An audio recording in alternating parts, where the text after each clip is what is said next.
Good morning, and today we're actually up on White Hills Nature Park.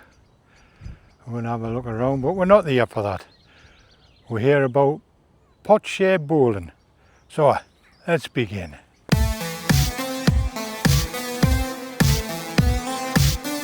So what happens when a sport, a pastime that defies an entire community is just forgotten, lost, gone? On Gateshead Fell, which is basically where we are and heading down towards Gateshead, all this back in the 1800s was pretty much a swampy heathland full of collieries.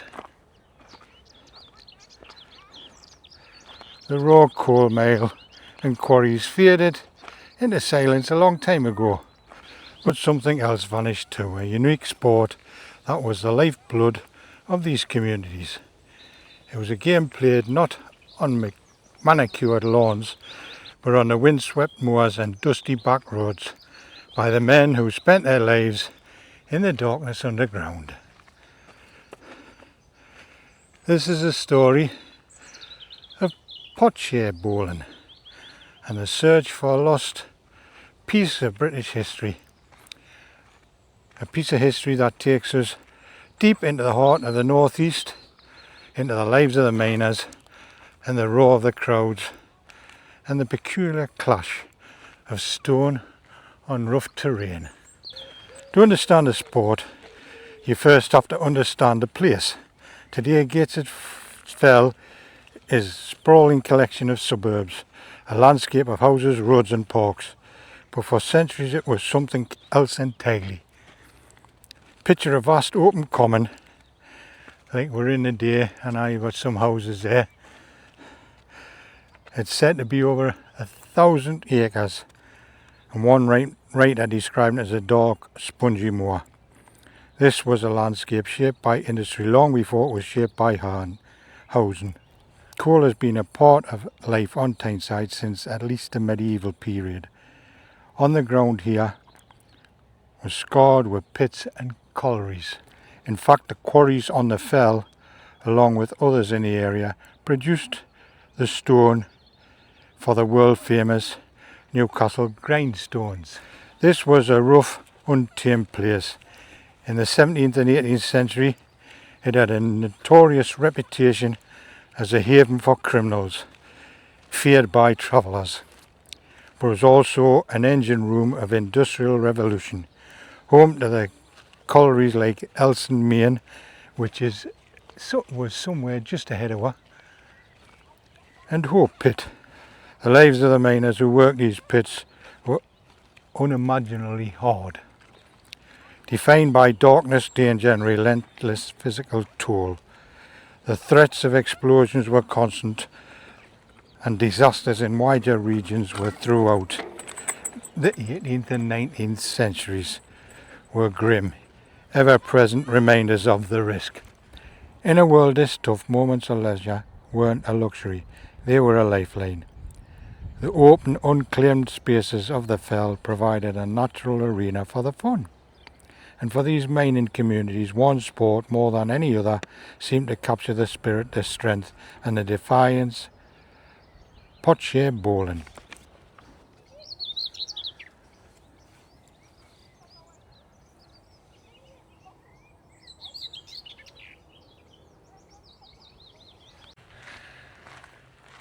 And it's roughly around about here, although there's no sign of it anymore, where Sheriff Hill colliery used to be.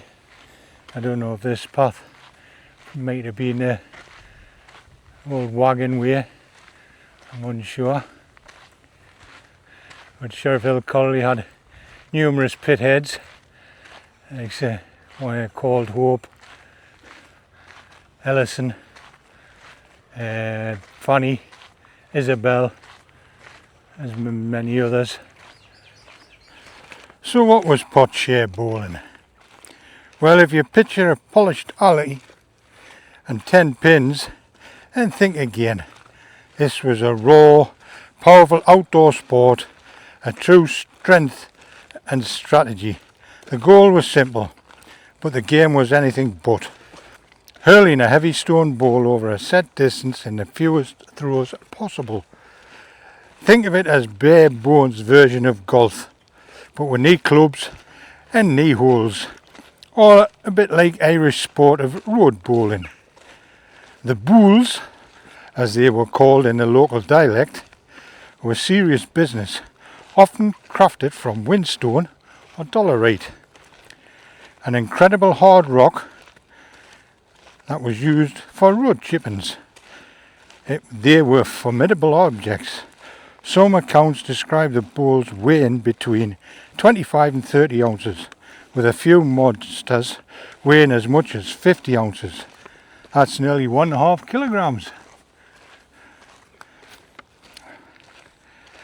The name Potshare probably tells us a lot about why this was so popular.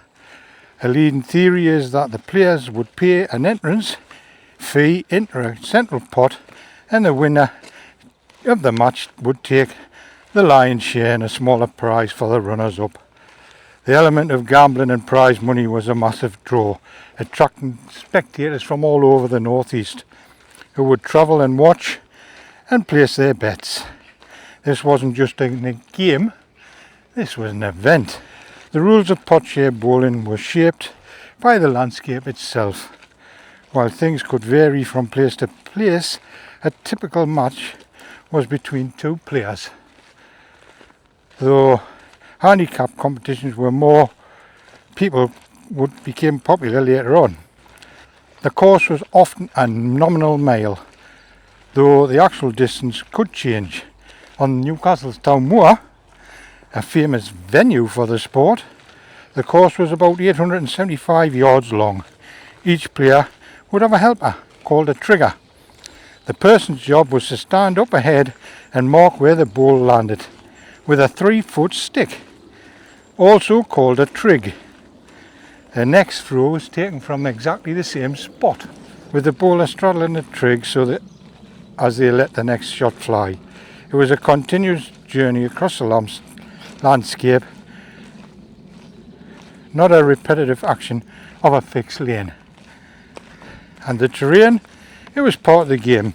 If a ball landed in a ditch, a puddle, or even a patch of rough road, that was where the next throw was from. There was no relief from a bad lie. Raw power was often crucial, but the unpredicted bounce of the ball on the rough ground meant that luck could often decide the factor. Because these games were often played on open commons and even public roads, they came with their own special vocabulary. The most important phrase was a warning cry, shouted at anybody who might be in the path of a throw. "Wear the bool," or "Beware the ball." It was a pretty necessary precaution in a sport where a heavy stone ball could come flying through the air at any moment. At its heart, Potshare bowling was a minor sport. The players were sometimes romantically called the hardy knights of Black Diamond, and they were almost always pitmen who dominated the game. These were men whose daily labour built incredible physical strength, and they would unleash on the bowling course on their days off. They played with a wild intensity, sometimes stripping down to their underwear to get a better range of motion, even if it was snowing. Matches were huge gatherings. Accounts from the 1820s onwards describe massive crowds, with some contemporary reports claiming as many as 6,000 people descending on venues to watch their local champions compete. The atmosphere was electric, fueled by excitement, beer and widespread gambling. Rivalries between villages were fierce, and champion bowler was a local hero. We still know some of their names today because they pop up in local sports reports from their time. Davy Bell of Benton, Harry Brown of Gateshead, Thomas Saint of Westmore. The story of one player, Matthew Rogerson of Fatfield, gives us a window into the world, pieced together from scattered newspaper notices. Roger, a career coal miner, regularly competed across the region into the late 1800s. He wasn't a top champion, but a long career showed just how deeply the sport was woven into daily life. He played for stakes from £5 to £20 a side, a huge amount for a working man back then. But this popularity also brought conflict. The huge crowds and the use of public roads often led to chaos. Newspaper reports mentioned bowlers getting into arguments for refusing to pause their game for passing carriages, which sometimes led to arrests and fines. Tension on the Newcastle town moor in the late 19th century eventually led to new regulations and bylaws to control the games, a clear sign of changing times. So where did it all go? And how does a sport so central to the North East working class culture just disappear? Potshare bowling had its heyday in the late 19th and early 20th century.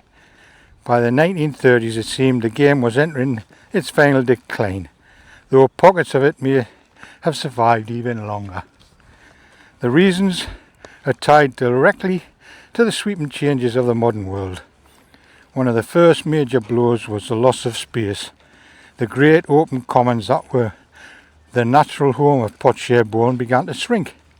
The Gateshead Enclosure Act of 1809, for example, started the process of carving up the dark spongy moor into parcels of land for villages and industry across the region. The wild landscape was being replaced by towns, factories and organised parks. At the same time, leisure itself was changing. The late 19th century saw the rise of organised sports. Football in particular began to capture the public imagination in the North East. The founding of clubs like Newcastle, Sunderland and Middlesbrough created new loyalties and a new kind of spectator culture. These modern sports, with the formal leagues and purpose-built stadiums, gradually pushed out the informal folk sports that had defined communities for generations. The world would simply just move on. The story of Potshare bowling is written into scattered newspaper articles and memories passed down through families. A lot of it probably lost forever, but maybe not all of it. This is where you can come in. Do you have a family from a mining community in the North East? Have you ever heard the whispers of this strange game played with stone bowls on the moors or the back roads? If you have any family stories, local knowledge or even a hunch about Potshare bowling or any other forgotten local sport, please share it in the comments below and let's see if we can piece the lost history together. The disappearance of pot bowling is more than just the end of a game. It's a window into a lost world. It speaks the incredible resilience and spirit of the mining community of Gateshead and beyond. It was a reminder of centuries of people creating their own culture, their own fun and their own heroes, using nothing more than landscape around them and their own brute strength. Search the history of Potshare and bowling is like searching for a ghost of these hardy knights of the Black Diamond, who for a few precious hours escaped the darkness of the pits to become champions in open air. The shouts of "Where the Bulls" no longer echo across the fells, but by remembering their story, we honour a forgotten chapter in a vibrant, tough and proud history of the North East. If you enjoyed that little walk around Windmill Hill Park and the story of Potshare bowling, which, to be honest, I'd never heard of till we start researching it, just try and find out what the local miners used to get up to on the days off. It was just interesting.